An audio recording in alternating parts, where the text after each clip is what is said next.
Fala rapaziada, nesse vídeo aqui eu vou estar fazendo a introdução rápida à linguagem Python em 10 minutos. Primeiro de tudo, a gente vai abrir um compilador online aqui para poupar tempo. Você digita compilador Python online no Google, você vai clicar nesse online GDB aqui. Aberto o online GDB, você vai apagar o que está escrito aqui no compilador. Essa tela aqui de cima é onde você vai escrever o código, o input vai aparecer aqui embaixo, por exemplo. Aqui ó, aqui é o output. Olá. Para você rodar o código, você pode apertar F9 ou você pode clicar aqui nesse Run. E o que é que eu fiz aqui? Eu utilizei o print, a palavra-chave do Python, palavra reservada print, para imprimir na tela um resultado. Pode ser uma operação matemática, por exemplo, 2 mais 2, F9, 4, tá vendo aqui embaixo? Ou pode ser um texto. O texto no Python você coloca ou entre aspas simples, por exemplo, olá, tá vendo aqui embaixo, ou entre aspas duplas, famosa double quote. Uma coisa interessante desse compilador é que quando você abre um parêntese ou uma aspa, ele já fecha a segunda, para você, que ele sabe que você vai escrever entre uma aspa, entre o parênteses ou entre as aspas. Então, geralmente a galera utiliza muito o single quote, ou aspas únicas para strings, que é texto. Vamos escrever aqui olá, hello world, olá mundo. Apareceu ali embaixo, mas agora vamos fazer um teste aqui, ó. Vamos escrever olá mundo sem as aspas, sem a string. Ó, deu um erro aqui, tá vendo? Isso aqui é um erro de sintaxe. Quando dá um erro, você lê geralmente a última linha. Sintaxe erro, erro de sintaxe. No Python print você lê imprima, com tradução assim para português. Imprima hello world, a string. Já falei das operações matemáticas, agora eu vou falar das variáveis. Variável, por exemplo, você pode definir um nome qualquer aqui para variável. Número 1, você pode fazer esse sinal de recebe de igual, na verdade, que no Python significa recebe. Aí você coloca número 1 recebe 2. Aí você coloca, dá um enter. Número 2, outra variável aqui, recebe 8. Temos duas variáveis, a variável número 1 que recebe 2 e a variável número 2 que recebe 8. Agora eu vou fazer uma terceira variável, soma, que vai receber a variável de número 1 mais a variável de número 2. O que vai ocorrer dentro dessa variável é aquele que ela vai somar o valor da variável 1 e da variável 2 e guardar dentro de soma. Aqui, essa expressão aqui no Python se lê assim, ó, soma, recebe o número 1 mais o número 2. E aqui a gente vai imprimir na tela, imprima, e a gente vai colocar a variável soma, para ele imprimir o resultado na tela. Deu 10. Ele vai imprimir qualquer coisa que está aqui dentro de soma, por exemplo. Vamos supor que soma está escrito, não tem soma.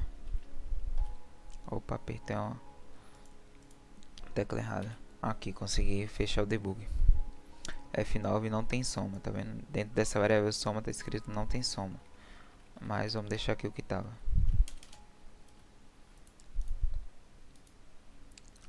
Aqui também no Python a gente pode realizar outras operações matemáticas, como por exemplo a multiplicação. Deu 16, 2 vezes 2, 16, está certo. Ou a divisão. E etc, né? Todas as operações matemáticas. Também tem a ordem de precedência da matemática, por exemplo.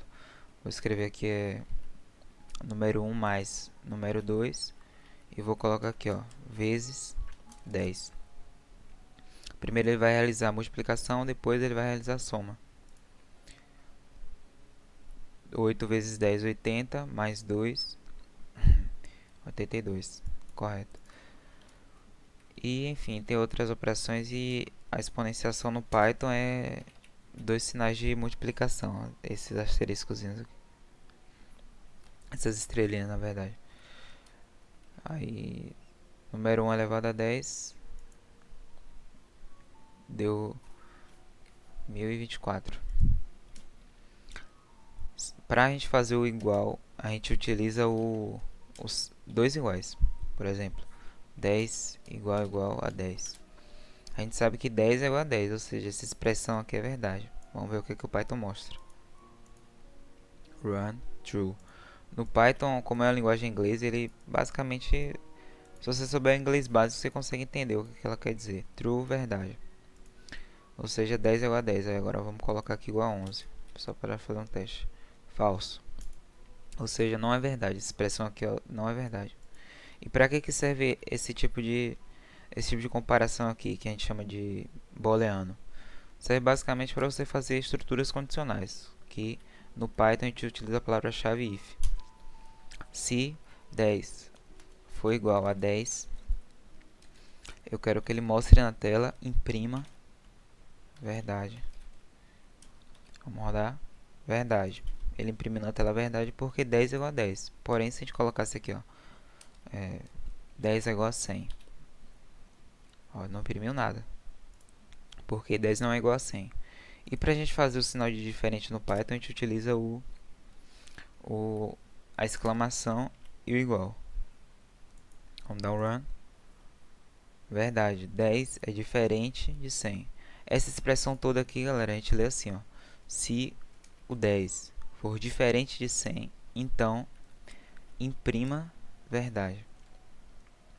Aí ele imprimiu verdade. Além da estrutura condicional se, a gente também tem a se não, de caso contrário. Se não, caso 10 não seja diferente de 100, então imprima mentira. Vamos rodar. Ele vai imprimir verdade porque 10 é diferente de 100. Porém, se a gente colocasse aqui, ó, 10 diferente de 10, a gente sabe que 10 não é diferente de 10. Vamos ver.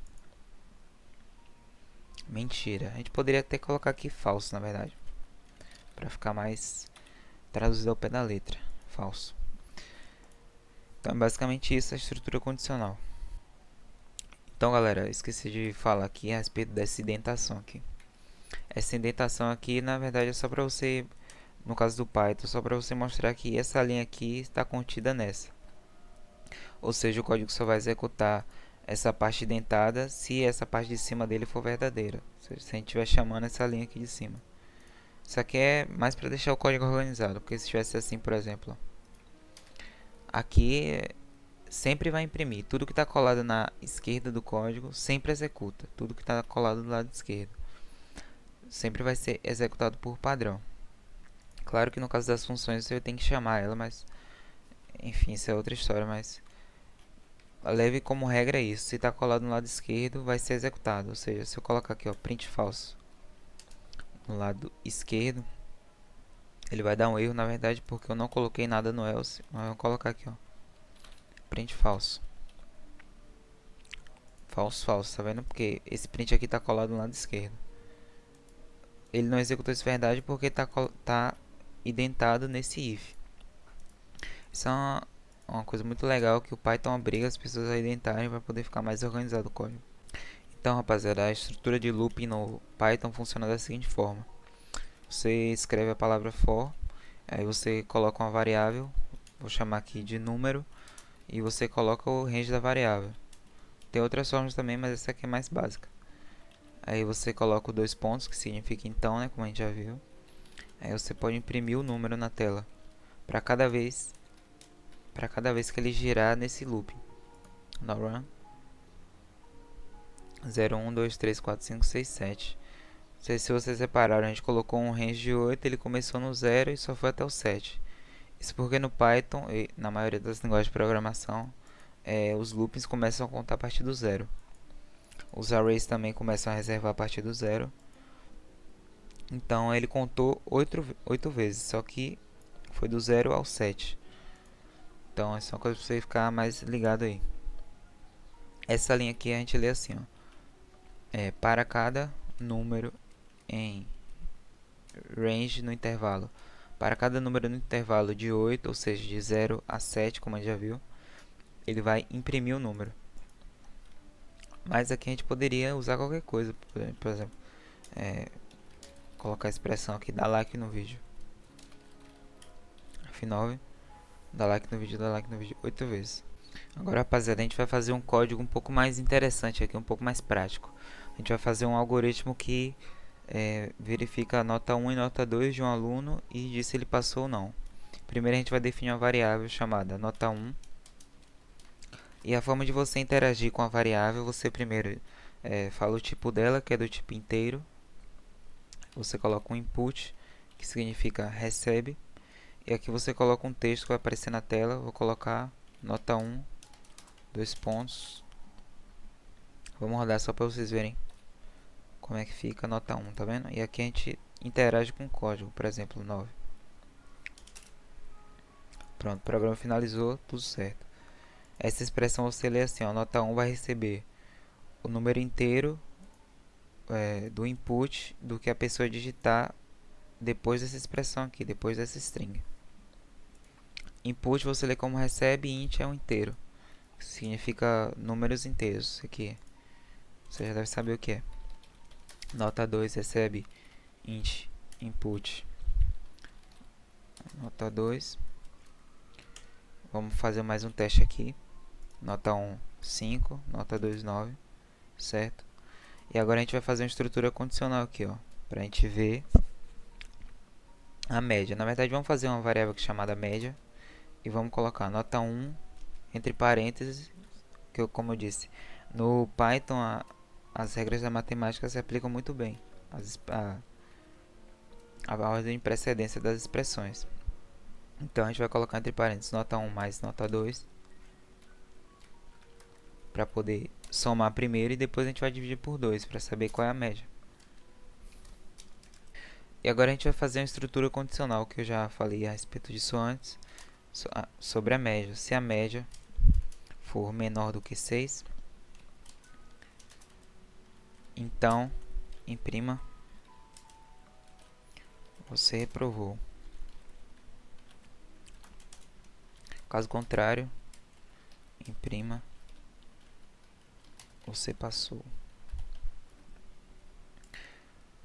Opa. Aqui essa expressão toda se lê assim, ó. Nota 1 recebe int input, isso aqui você já sabe, né?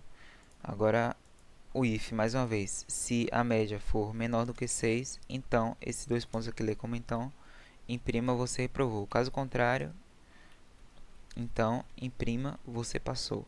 Vamos rodar. Nota 1, 9. Nota 2, 1. Você reprovou. 10 dividido por 2, 5. Ou seja, menor que 6. Agora vamos colocar aqui, ó, 10 e 10. Você passou. Então é basicamente isso, galera, para o vídeo não ficar muito longo. Se você gostou, dá um like. Tamo junto.